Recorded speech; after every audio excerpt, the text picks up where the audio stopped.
It's one of the few church ruins remaining in the Turkish region of Tunceli, an area that's home to many ethnic Armenians.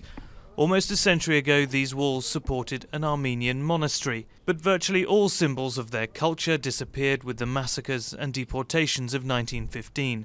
Armenians say 1.5 million died and call it genocide, a term still rejected by the Turkish authorities. Those who survived often hid their identity. Today, for their descendants, their roots are a source of pride.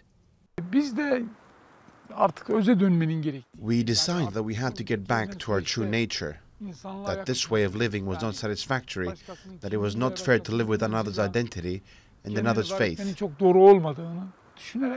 Declaring oneself openly as Armenian is still not commonplace in Turkey.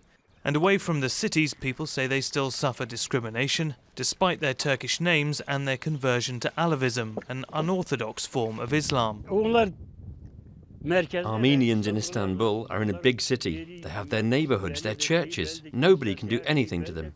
But in these villages, there's rejection and insults. In Istanbul, there are so many Armenians.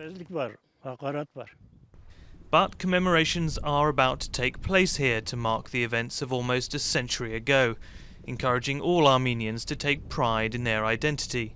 This businessman has called his construction firm Bedros in honour of an ancestor who was deported.